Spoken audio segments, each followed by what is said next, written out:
Mr. Tiga, please continue. Thank you, Mr. President. I'd like to turn briefly to the defense position on the Assembly and the government. Karadžić argues that the Assembly was not essentially a party body, but very independent in its thinking, and that all MPs from all parties enjoyed equal free speech. That's at paras 900 through 901 of their brief. In fact, the Assembly was founded by the SDS. Despite the reference to, quote, all parties, the fact is that only 6 deputies were not SDS. That's P 2536, page 151.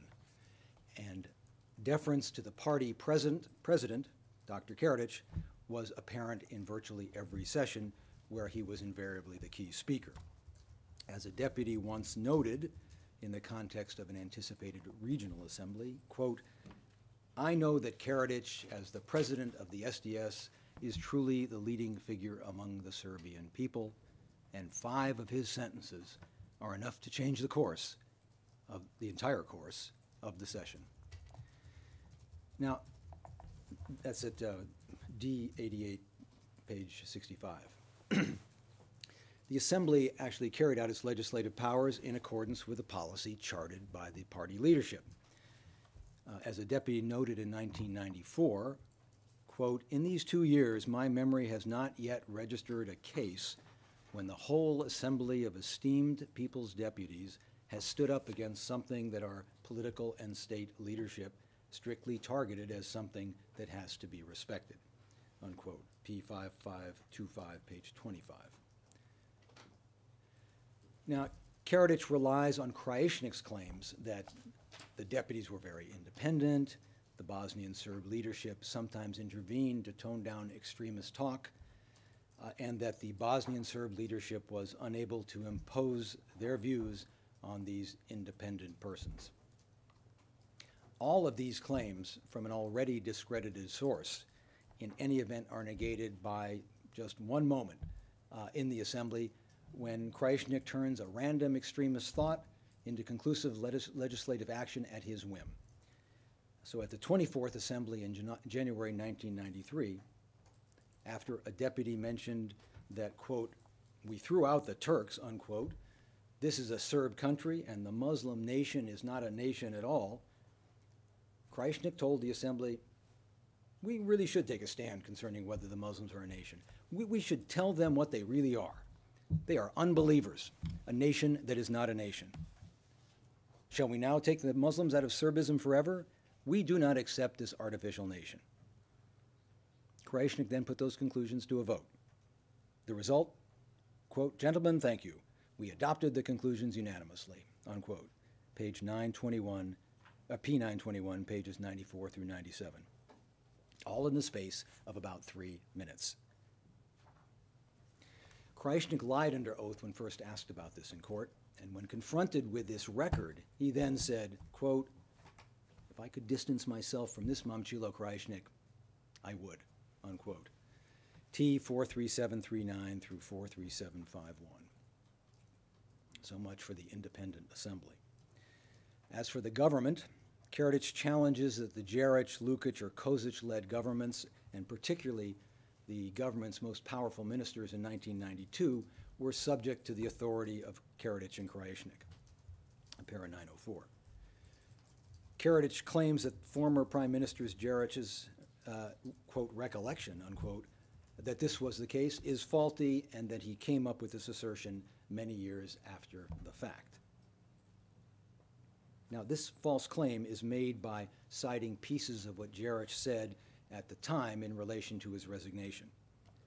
But Karadžić omits what Đerić said to the Assembly in November 1992, that, quote, his hands were tied, unquote, and that someone else, quote, insists on appointments of certain ministers, unquote. Đerić then made clear that the someone else was Karadžić and Krajišnik. Quote, when we are dealing with the Minister of Justice, the Minister of the Interior, they are not even members of the government. They don't attend government meetings. They meet with the President of the Republic and the Chairman of the Assembly. Not a single one of them ever appeared before the people or on TV and said they were responsible for their work and what they were doing, thereby releasing the Prime Minister of any liability. Unquote, P 1105, pages 11 through 12. There was thus no problem with Karadžić's memory when he explained the same circumstances to this trial chamber. And at the same session, the Deputy Prime Minister Trbojević confirmed that Stanisic reported to Karadžić rather than Karadžić. That's at page 12 of that session. While Stanisic defiantly acknowledged the view that he was Radovan's man, page 17, and proudly confirmed that I, as a man, unquote, have always followed the policies of the SDS presidency. That's at page 15. Karadžić also relies on Lukic's claim that he, quote, never had any problems with Dr. Karadžić with regard to my independence or the independence of the government. That's a D 3563, para 27.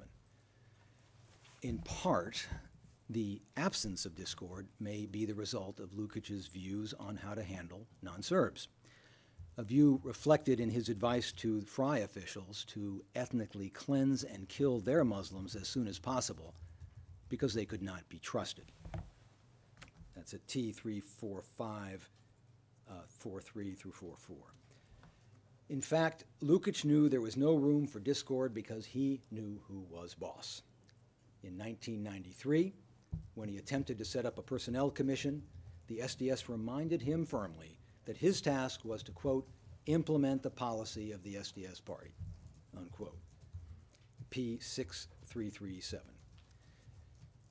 Shown a document from the SDS reflecting Karadžić's approval or instructions regarding appointments, Lukic agreed that Karadžić's role, quote, as president of the SDS and president of Republika Srpska, unquote, was, quote, absolutely the highest level. T 38762 through 63. As Karadžić explained, the party, as a quote, the party's structure outweighed the rule of law aspect of the state. Ministers would be in the circle of the party president. Everything would happen there. P 4982, paragraph 14. Or as Karadžić himself put it, quote, believe me, the government is mine. I am responsible for its functioning, unquote. P 1379, page 255. Turning to non-indictment municipalities, Karadžić denies the systematic expulsion of non-Serbs because, according to him, the municipalities selected by the prosecution are not a representative sample, and that the policies pursued in the other municipalities more accurately reflect his policy. Now, apart from the fact that this acknowledges his control of municipalities and his position in the hierarchical relationship, the argument mischaracterizes the evidence concerning other municipalities, which also revealed evidence of the common purpose. For example, Karadžić called Milincic of Srbac municipality to show what was purportedly the actual policy of tolerance and protection of non-Serbs. Now, as discussed at para 189 of our brief, Srbac was a municipality more than 95% Serb. Actually, more than 99% Serb, if I recall correctly. Even the most virulent proponents of ethnic cleansing, such as Brjanin, allowed for the possibility of 3 to 5% non-Serbs. Srbac was already at that point. As Karadžić, in fact, told Srbac authorities, if Srbac's 21,000 Serbs were bothered by its 1,000 non-Serbs, quote, you are mere cunts, unquote, at T 44947. Yet even in Srbac, crimes against Muslims were not properly punished, leading to more crimes against Muslims, a situation which in fact Milincic misrepresented to the Krajisnik trial chamber when he testified in that case, T 44962 through 67. More importantly, although not much was needed to be done in Srbac, Milincic admitted that he was aware that in the municipalities around him, the Muslim population was reduced through massive forced expulsions. P 6564, pages 120, and T 44988 through 89. Other indictment municipalities similarly reflected the general implementation of the common purpose. When Karadžić announced the strategic objectives in May 1992, Bosanska Krupa president, SDS President Vijestica, explained that all the Muslims from the right bank of the Una had been evacuated, and then said, will they have a place to return to? I think it is unlikely after our president told us the happy news that the right bank of the Una is the border. T 46868. Deeper into the war, Vijestica opposed a proposed peace plan, which he understood meant that Muslims will be returning. And therefore, quote, we will have to compensate everything we destroyed and burned and 17 mosques that we flattened, unquote. P 1379, page 25. Karadžić defense witness Kličković, also from Krupa, tried to defend his order to selectively remove Muslims from a mixed Muslim-Serb area as temporary measures for their safety. That false attempt was exposed by his contemporaneous statement to Banja Luka TV, explaining that, quote, the river Una is the border of the Serbian state, unquote, and that the arrival of the Muslim population to this area is, quote, not a possibility any longer. There is not even a possibility of coexistence, and let alone us living together, unquote, P 6665. Kličković admitted that this reflected his views at the time, T 46876 through 77. Kličković also called on the army to, quote, destroy as many residential and other buildings as possible on the Una's left bank, that's 46872 through 73, in order to establish a permanent border on the Una River in accordance with the strategic objectives. Similarly, Božidar Vučurović from Trebinje was called to show that there was no pattern of and policy of cleansing. And his evidence also revealed the opposite. The Bosnian Serb police and the army were active in the intimidation and violence against Trebinje Muslims. The mosques of Trebinje were destroyed by the army, and Vučurović granted terrified Muslims permission to leave on the precondition of abandoning all their property rights. As representatives of an international group concluded, quote, the exodus of Muslims from Trebinje can and should be described as ethnic cleansing, unquote, and be treated as such. P 6223. The defense also called Kovačević from Chelinac, another non-indictment municipality with a negligible number of Muslims, in that case 8%. He admitted that non-Serbs pose no threat to the security of Serbs in Chelinac, T 45142. And considering that admission, the Chelinac order on screen in a moment, giving Muslims a, quote, special status, tells you a great deal about the policy in Republika Srpska toward non-Serbs. As you can see, pursuant to this special status, Chelinac Muslims are forbidden to do such subversive things as lingering in public places, bathing in the river, hunting, fishing, or using cars. P 2638. Finally, Karadžić asserts at paragraph 967 of his brief that Predrag Radić of Banja Luka, quote, constantly tried and did everything possible to protect the non-Serb population, unquote. What he doesn't tell you is what happened to Radić for doing so. Now, by way of backdrop, Radić had seen non-Serbs deported from municipalities in cattle cars and was aware that they had been expelled from municipalities such as Prijedor, Ključ, and Sanski Most, murdered on a large scale during operations conducted by Bosnian Serb police and army forces, and detained in concentration camps. That's P1, pages 75 through 76.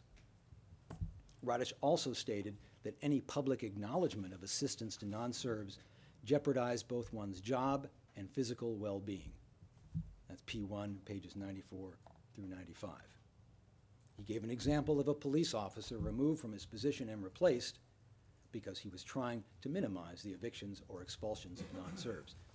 P1, page 105. Karadžić would have you believe that Radic's efforts to protect non-Serbs reflected his policies. The precise opposite is true. Karadžić testified that Karadžić blamed and criticized him for not having expelled non-Serbs as Serbs had been expelled from other territories. P1, page 131. In addition, Karadžić was criticized for allowing mosques to stand up until the point when they were destroyed in 1993. P1, page 107 through 108. Karadžić testified that this criticism came from, quote, the highest authority all the way down to the lowest, unquote, and that while Karadžić and Krajišnik were, quote, wise enough not to say it out loud, unquote, they had, quote, their emissaries who said it all the time, including one, Velibor Stojić, the Republika Srpska Minister of Information, who was, quote, especially persistent, unquote. P1, page 111. The defense claimed that the authorities did not prosecute non-Serbs through the destruction of their sacred sites is also false, ignoring the incontrovertible evidence of the destruction in municipality after municipality across the RS. See P4068, 4069, 4070, and 71, as well as the municipality summaries and scheduled incident charts. As described in para 185 of the prosecution brief, in many localities, mosques and churches were not only destroyed, but the ruins razed, the sites leveled and desecrated, and the rubble deposited in garbage dumps. This fact alone undermined the defense assertions that the destruction was a result of random acts of revenge or the use of some buildings for military purposes, or claims that the authorities did everything in their power to protect those sites and prevent their destruction. But the trial chamber need not rely on those facts and documents alone, as municipality officials gave evidence as to the reasons behind the destruction. Karadžić testified that in 1992, mosques were being destroyed for the same reason that churches were being destroyed in municipalities across the Krajina. Quote, to wipe out the existence of the peoples whose churches they were, unquote, and quote, to destroy the spiritual basis and they won't be coming back, unquote. That's at P1, pages 105 to 107. Sokolac's crisis staff president Tupajic, explaining why all the mosques in Sokolac had been destroyed by the VRS, stated that, quote, there is a belief among the Serbs that if there are no more mosques, there are no Muslims. And by destroying the mosques, the Muslims will lose a motive to return to their villages, unquote. P5238, page 109. Another municipality official testified that the destruction of the mosques is to delete all traces of Muslim influence in this area and to intimidate the remaining Muslims into leaving the area. The ethnic cleansing was the reason for the destruction of the mosques, meaning once they were removed, they did not want to give the Muslims any reason to return. See footnote 565 of the confidential brief. Mladic's words before the Assembly in October 1993 also make this intention clear. Quote, kindly slow down, please. Thank you. We cannot allow leaving the mosques with 2 minarets there. And we have to sort it out because of our children who have perished, to teach them never to encroach our daughters, sisters, brothers, and mothers, unquote. P1379, page 72. Contrary to Karadžić's false claim, the systematic destruction of Muslim and Croat sacred sites was an integral element of the common plan to ensure that non-Serb communities coveted by the Bosnian Serb leadership were left without Muslims and Croats who did not return. Mr. Tiga, while we are on the issue of mosques, what is the prosecution submission with respect to the accused suggestion that the use of mosques for military purposes in some cases made them legitimate military targets? Well, thank you, Mr. President. I tried to indicate a moment ago that claim is utterly belied by the systematic destruction of the mosques, by the fact that, by the testimony of witnesses who identified the underlying purpose of that destruction, and by the treatment of the mosques after their initial destruction, that is eradicating totally any evidence of their existence. And when you put those factors together, including the wholly pervasive nature of this destruction, there's only one possible conclusion. Whether or not there were individual incidents about which we have very little evidence of mosques in the municipalities being used for such purposes, both the systematic destruction after Muslims had left, after there was no longer any threat, as I say, belies any claim that this was the consequence of legitimate military action.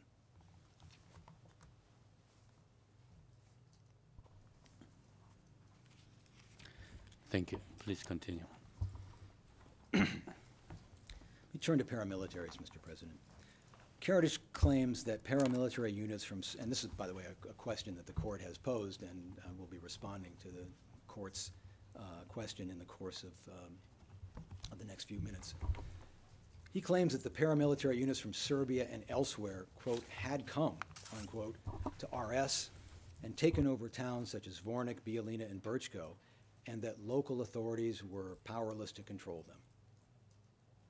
This is an inversion of reality. Paramilitaries did not mysteriously appear and then overwhelm poor municipal authorities, but instead came at their behest and worked collaboratively with them to achieve takeovers and cleansings.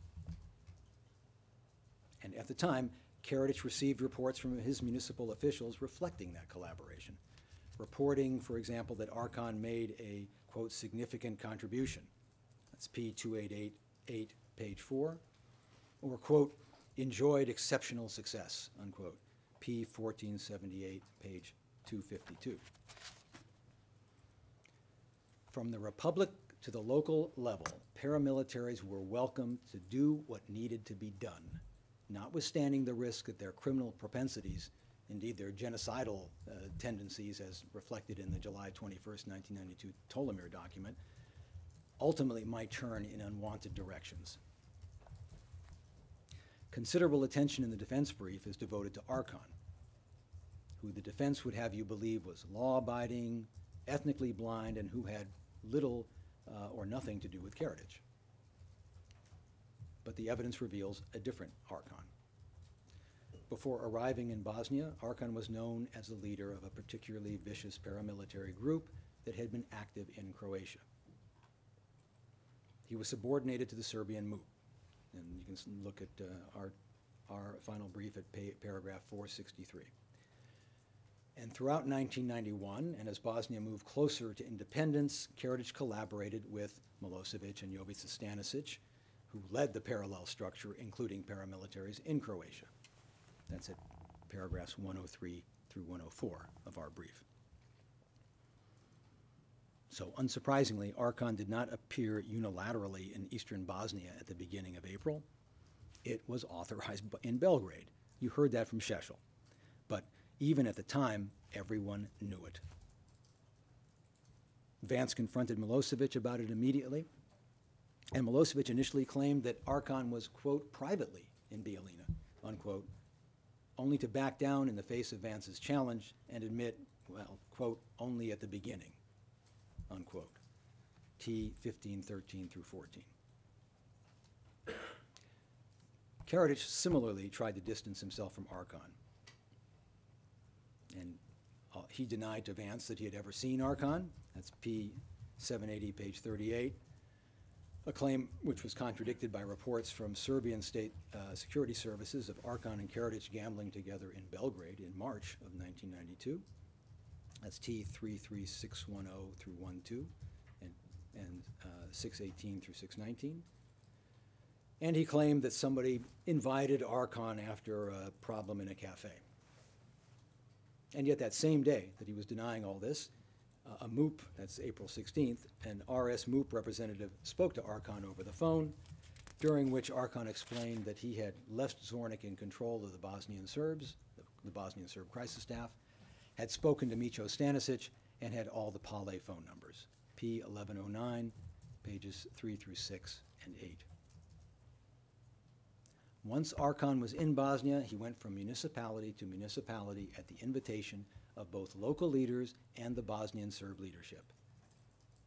Recall, for example, Plavsic's request by phone that Arkan come to Sarajevo, P1106, and Karadžic's acknowledgement to Davidovic that the Bosnian Serb leadership had arranged for him to come.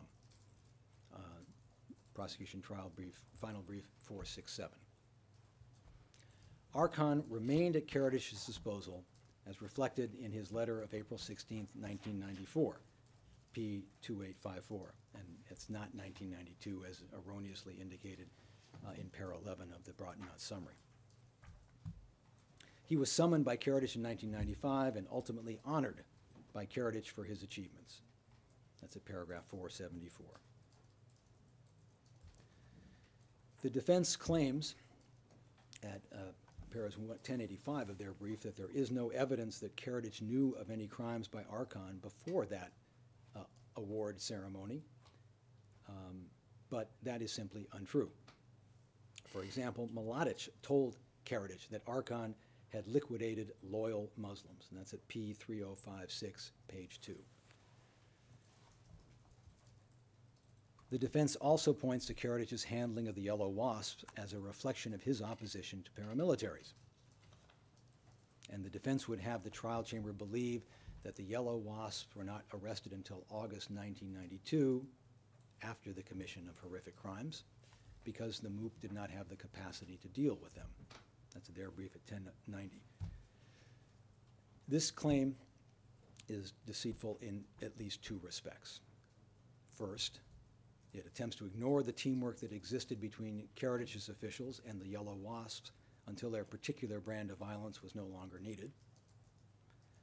Contrary to the defense contention, and as detailed in paragraphs 16 through 19 of the Zvornik summary, paramilitaries were part of the military and civilian structure in Zvornik.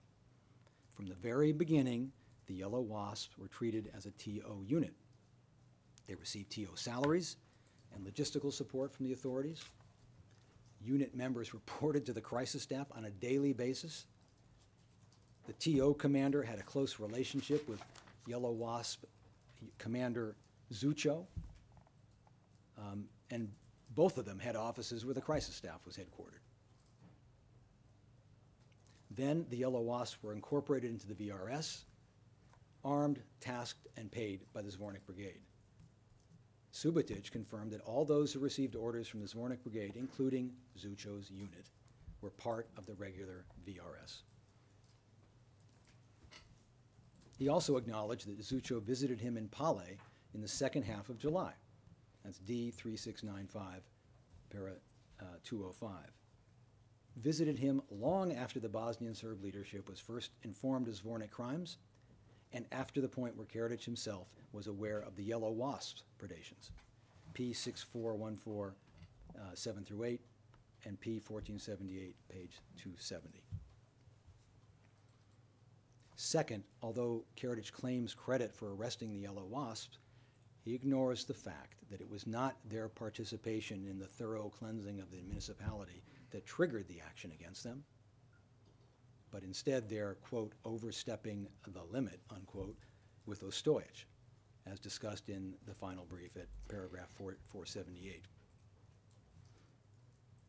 As the 8 August 1992 charging document against the Yellow Wasps, including Unit Commander Zucho, outlines, they had, quote, participated in the liberation of Zvornik municipality, unquote, and, quote, all took part in the defense of the Serbian land in the broader area of Zvornik, unquote.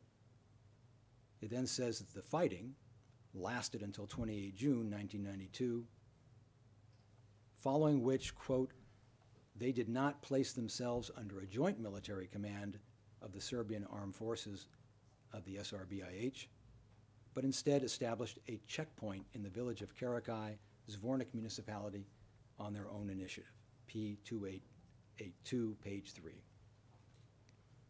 In short, having successfully completed their cleansing tasks, they began to attract negative attention for their activities at the checkpoint, triggering the charges.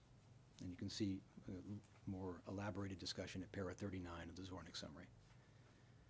The defense also ignores the fact that the punishment of the paramilitaries was wholly inadequate, including totally failing to punish Zucco for his crimes against Muslims and incorporating many paramilitaries into the VRS, as described in paragraph 478 of our brief and para 39 of the Zornick summary. But let me turn to the formal military body of Republika Srpska, the VRS. After insisting at the time to his followers and to the world that he was the supreme commander and in charge of the army, and after exhibiting little reticence at invoking his command authority in various contexts, for example, quote, "I'll teach everyone who fucks around a fucking lesson, P5792, Karadžić now takes refuge in depicting himself as an impotent, bumbling, ineffectual, empty suit, to the extent of calling a witness to say he couldn't even control his own wife. That's T42454. This false claim is grounded on four basic false premises. First, that the strategic objectives were purely political and were not intended to be implemented militarily. Second, that Karadžić did not direct the VRS through directives. Third, that he was never informed of what the army was doing because they only spoke to him about logistics. And four, that he had no control over General Mladić, who operated independently of Karadžić. First, the claim that the strategic objectives were not military tasks of the army. Everybody knew that that was not true. Karadžić, Krajišnik, Mladić, Milovanović, the members of the assembly, everyone. As detailed in paragraph 152 of the prosecution final brief, the strategic objectives were formulated in the period immediately preceding the creation of the VRS and Mladić's appointment. In the week before Mladić's formal appointment, Karadžić and Krajišnik met with him twice and explicitly outlined the strategic objectives on both occasions. When Mladić accepted his position at the 16th Assembly, he discussed his participation in formulating the goals. That's P956, page 32. Hardly his role, or indeed even possible, if they were, as Krajišnik claimed, merely the articulation of the Kudalero stance. That's T43769 through 70. Mladić later explicitly confirmed to the Assembly that, quote, "The tasks of the Army in this war stem from the known six strategic objectives adopted by our Assembly." P970, page 22. Members of the Assembly knew. At the 17th session, Kupreshinin said, that's D92, page 70 through 71, quote, "At the last session in Banja Luka, we said that the northern border of the Serb Republic of BiH was the right bank of the Sava River. We ordered the army to realize that goal." Unquote. Or just look at the VRS Combat Readiness Report, which stated, that's D325, page 159, quote, "The strategic objectives of our war, which were promptly defined and set before the main staff of the Army of RS, the commands and units, served as a general guideline upon which we planned the actual operations and concerted battles." Unquote. And then it goes on to indicate that Karadžić also orally assigned a number of tasks of, quote, "general and vital significance," unquote. Karadžić cites Milovanović for the proposition that they were not military tasks because Milovanović spoke about the broader ambition of protecting the Serbs from genocide. But Milovanović explicitly confirmed that the six strategic objectives were the VRS's military objectives. That's at D825, page 13, referring to the strategic military objectives.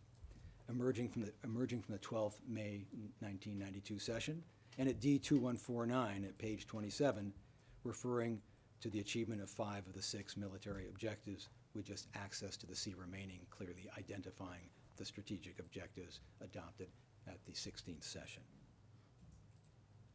And further, as we'll see in a moment, Mladić was repeatedly reminded by Karadžić and Karadžić about the strategic objectives as they discussed upcoming operations. So let me turn to the directives.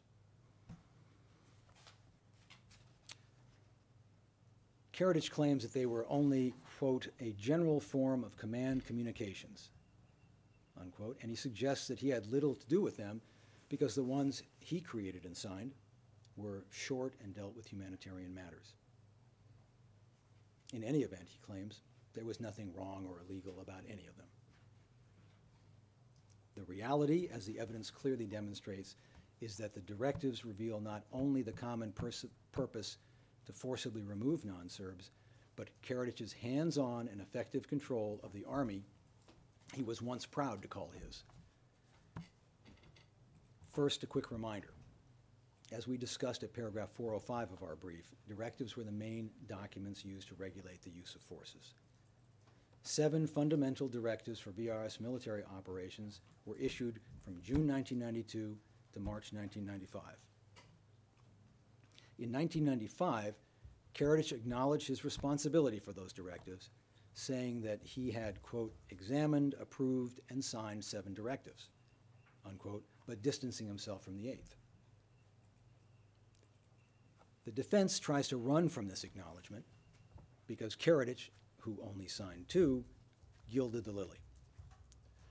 But Karadžić's oversight and approval of the directives was explicitly confirmed by Mladić at a non-public meeting of the Supreme Command. Mladić stated, quote, we gave you the greatest state secrets for verification. Every directive went through here for examination. We did every analysis in your presence, unquote. P 3149 at page 24. As dispositive as that is of Karadžić's false claim, let's take a more detailed look at Karadžić's awareness of and role in the directives, which also expose as false his claims that the Army only spoke to him about logistics or that he had no control over Mladić. Paragraphs 408 through 428 of the prosecution brief contain a detailed account of how the directives implemented the strategic objectives and other strategic or tactical steps at Karadzić's behest. So I'll focus on them briefly here, following which I will answer Your Honor's question in relation to directives 4 and 7, at least the first part of that question. Directive 1 is covered in the prosecution brief at 406 through 409. On the 1st of June 1992, the VRS main staff ordered, pursuant to an RS presidency decision, a meeting of the RS political leadership and of military commanders to be held in Pale on the 3rd of June 1992. Corps commanders were to prepare a map showing troop dispositions, the situation of the units, the composition, manpower, disposition, and probable intentions of the enemy, proposals for future activities, and any problems and requests. Each commander was to brief for 10 to 15 minutes. 2 days later, Mladić met with Karadžić and the Bosnian Serb leadership. Karadžić focused on, quote, the issue of our objective in Sarajevo, unquote, and told Mladić that, quote, Sarajevo has to be resolved politically while acting quietly inch by inch. Očistiti, that is cleanse or mop up, Butmir, Hrasnica, Dobrinja, and Sokolović Kolonia, and in the town of Hrasno in the direction of Mojmilo Hill, unquote. The next day, Karadžić and Krajišnik again met with Mladić. Karadžić reiterated the strategic objectives and stated that, quote, the birth of a state and the creation of borders does not occur without war, unquote. Krajišnik then told Mladić, quote, as of tomorrow, we have to conquer what is ours and be prepared to defend our state, unquote. Directive 1 was issued that same day.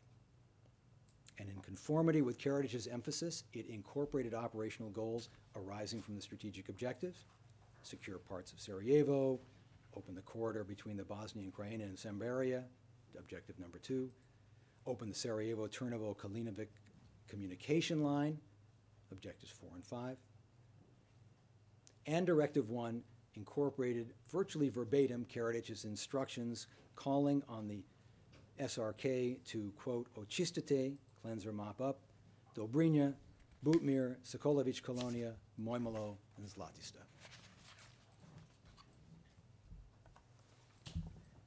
Directive 3 was issued on the 3rd of August, 1992. The day before that, Mladić briefed the presidency describing the situation in each combat sector and the necessary tasks. Karadžić demanded that the VRS, quote, snatch, unquote, as much territory as possible before the next peace conference, which was to be on August 24th, so that he would have something to, quote, offer, unquote. He told Mladić, quote, the European community will accept the factual state of affairs, unquote, so no military concessions. And again, consistent with Karadžić's explicit instructions, Directive 3 provided that, quote, before the conference on BH, reach the left bank of the Neretva River, the right bank of the Sava River, and the outlying areas of Serbian territories. Capture Jajce and Gorazde, take over dominant features, and secure the best position possible for the negotiations over demarcation lines with the Croatian Muslim coalition. The operation shall be conducted in 2 phases, lasting between 10 and 15 days, thus satisfying the 24 August deadline. And on August 4th, 1992, Mladić once again met with the presidency, at which meeting, quote, the directive was accepted without objections, unquote. Directive 4, which is discussed at paragraphs 414 through 419 of the prosecution's brief. Directive 4, which is dated November 1992, ordered the Drina Corps to exhaust the enemy, inflict the heaviest possible losses on them, and force them to leave the Birac, Žepa, and Gorazde areas with the Muslim population. Karadžić claims that this directive did not have the aim of forcing the Muslim population out of Cherska, Žepa, Srebrenica, or Gorazde, but was instead aimed at forcing out the ABIH in order to protect the Serb population. Even Krajišnik acknowledged in his own case that Directive 4 was, quote, absolutely, unquote, an, quote, order for ethnic cleansing. Testifying in front of you, he attempted to defend that by first falsely stating that the prosecution had put words in his mouth. Instead, it turned out that he had volunteered the term ethnic cleansing after simply being shown Directive 4. And when the presiding judge then asked him if he considered this to be an order for ethnic cleansing, said, quote, absolutely, unquote. Krajišnik then attempted to suggest to you, and now Karadžić tries to suggest the same, that he was just a layman with no involvement in military matters, and therefore his opinion in this matter should be disregarded. But as we will see in a moment, there was nobody in a better position to know that this was an order for ethnic cleansing than Krajišnik, because it was Krajišnik at a pre-Directive 4 meeting who articulated on behalf of the Bosnian Serb leadership the imperative to cleanse the Drina. On November 8th, 1992, there was a meeting at which Corps commanders, including the commander of the recently formed Drina Corps, Živanović, gave operational and situational reports. Following those reports, the meeting turned to, quote, assignments for future actions. Karadžić noted that, quote, maybe it would be good if we solved the issue of the Drina, unquote. Krajišnik was more detailed. He expressed admiration for VRS success to date because, quote, it's very dangerous to seize their territory, unquote. But he also had some criticism. There had been, according to him, a, quote, disproportionate engagement of the Army in relation to the strategic objectives, unquote. They had achieved 3, but had not yet achieved 3 others including the Podrinja, that is, strategic objective number 3. Therefore, Krajišnik said, quote, the most important objective is the task assigned to Živanović, the čišćenje of the Drina, unquote. 2 days later, Milovanović told Karadžić that he would soon receive Directive 4, which, among other things, regulated the activities of the newly formed Drina Corps. In the following days, Karadžić offered suggestions and verbally approved the directive, which was issued on 19 November. But given its importance, Karadžić also called for a seminar with the Drina Corps to be held on the 23rd of November 1992 at the Corps Command. It was to be led personally by him. At that seminar, Karadžić gave the opening speech, followed by Corps Commander Živanović to speak on the, quote, situation, results, further tasks, and capabilities of the Drina Corps. Karadžić's notes on Živanović's report read, quote, tasks, Vitnica, Sapna, Teočak, Čerska, Žepa, Srebrenica, Gorazde. The following day, Živanović issued his Drina Corps command order, quote, pursuant to Directive 4, and, quote, an assessment of the situation. It reaffirmed the Supreme Commander's order to force out the Muslim civilian population and the VRS's commitment to implementing his strategy. Živanović's order provided that the Corps was to, quote, inflict on the enemy the highest possible losses, exhaust them, break them up or force them to surrender, and force the Muslim local population to abandon the area of Čerska, Žepa, Srebrenica, and Gorazde, unquote. And that is precisely what happened. As General Morion's assistant explained, Muslims were cleansed from village to village into the Srebrenica enclave like, quote, a broom sweeping dust in front of it, unquote. T23201. The VRS only stopped at Srebrenica in reaction to determined pressure by the international community, a community appalled by, quote, the desperate situation, unquote, in Srebrenica caused by the, quote, ethnic cleansing, unquote, campaign. P2284, paras 37 through 38. Remarkably, Karadžić now argues that his order to the VRS to stop and not enter Srebrenica and his orders to facilitate the passage of humanitarian convoys, D43 of April 16, 93, negates the prosecution's allegation of an attack on the civilian population. In other words, since the ethnic cleansing he ordered caused so much worldwide revulsion, condemnation, and threats of intervention that he was forced to stop, he must never have had the intention in the first place. That is pure nonsense. The reality is that immediately before his 16 April order, the VRS was planning to cleanse Srebrenica. The same day that the UN resolution was issued, a conversation between Mladić and a Drina Corps colonel revealed what was to happen when the VRS entered Srebrenica. Everyone was to be killed, civilians and the wounded were to be removed. P4795. Karadžić's order to cease operations and allow convoys into the town was not driven by humanitarian motives, but forced by circumstances. And he essentially acknowledged that to the Assembly in July 1993. P1377, page 31. Also, for more details, please see the Podrinja summary in Appendix A, paras 7 through 9. Karadžić also relies on an intercepted conversation between himself and Lukic in March 93, in which Karadžić claims he was expressing his view that Muslim civilians could stay where they are or go where they want. That's D3571, pages 2 through 5. Now first, given its timing, the conversation hardly speaks to the intention underlying Directive 4 when it was issued. But more importantly, the limited portion of the conversation cited is taken out of context and is misleading. This conversation relates to international coverage of the Bosnian Serbs' activities. Karadžić is explaining the statement he told Mladić to issue.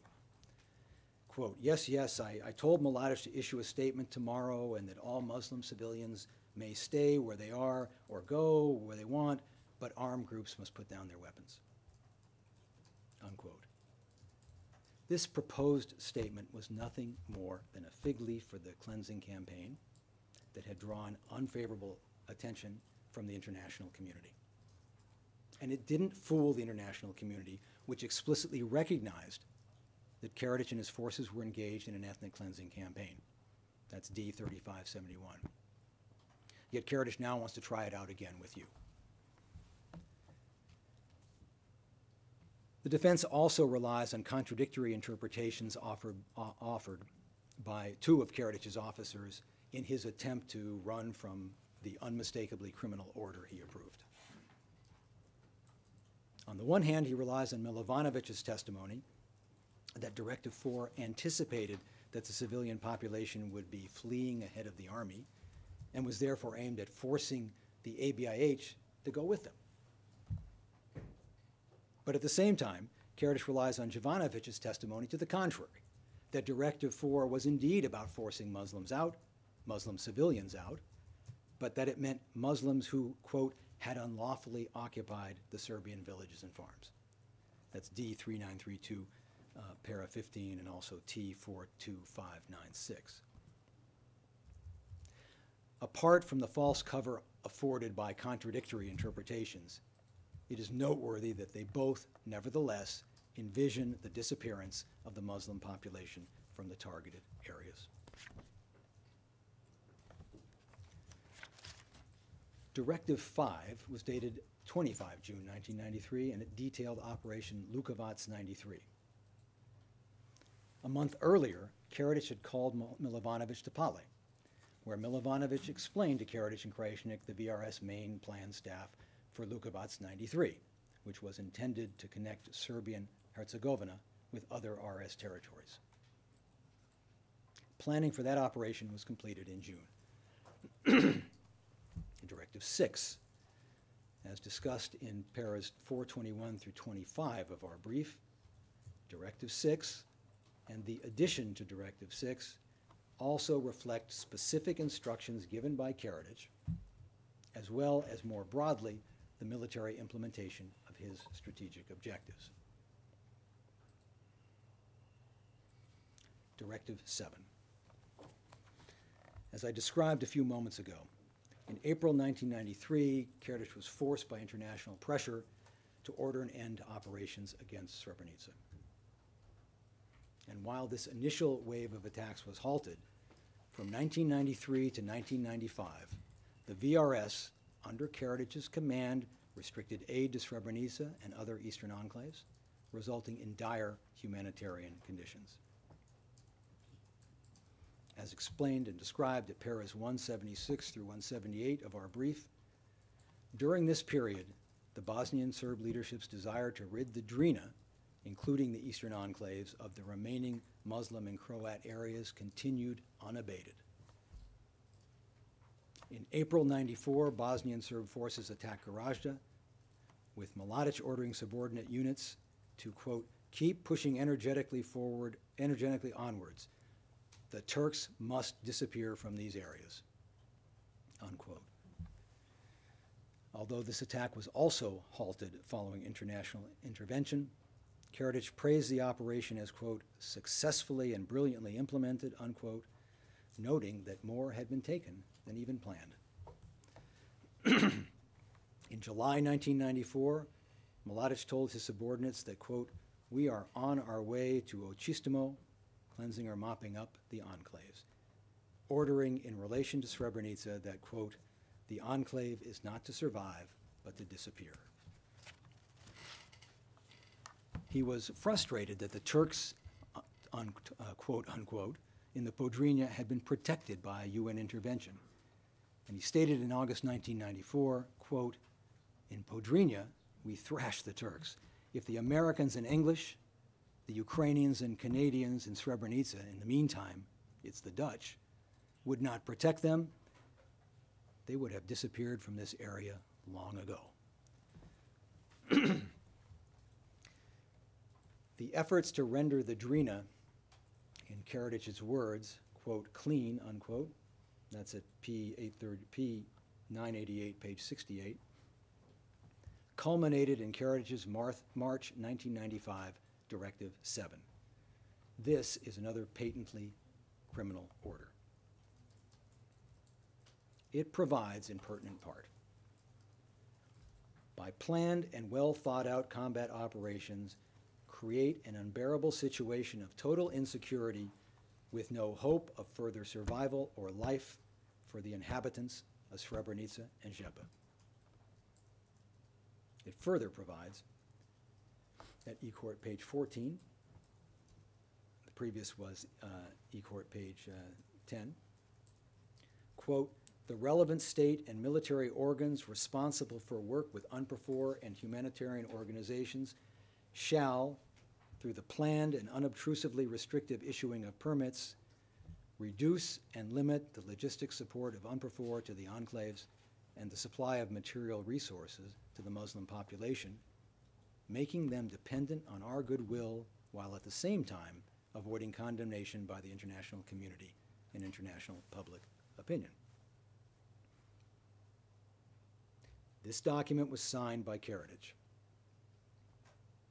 After calling witnesses during the course of trial to suggest that he either didn't sign or that it had been mysteriously altered afterward, he now argues instead that he didn't read the criminal part.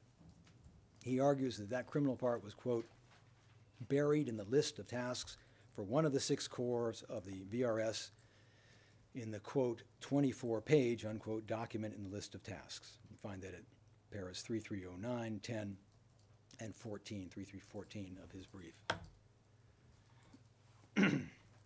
Now, for argument's sake, let's just set aside for the moment the fact that the document is not 24 pages, but 11 pages.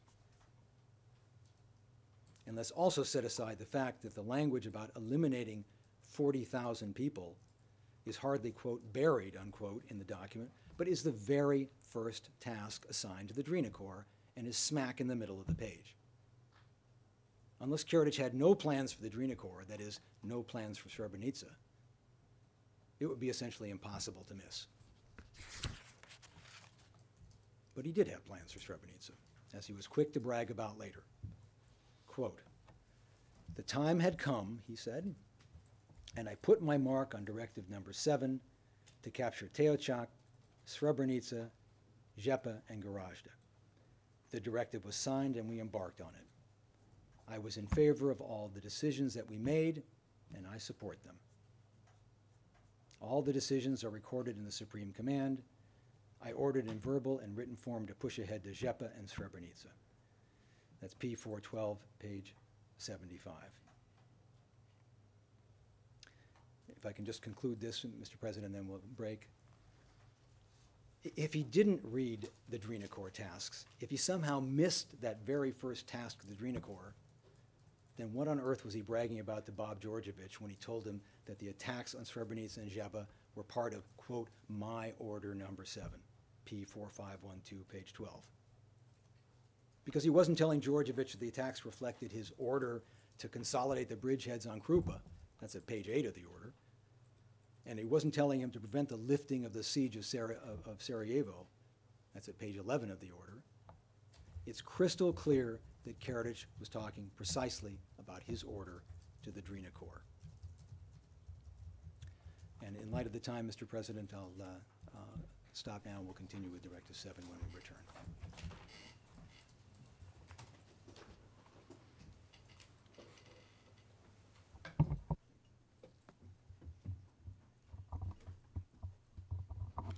Yes, thank you, Mr. Tiga. We'll have a break for an hour and resume at 10 to 2.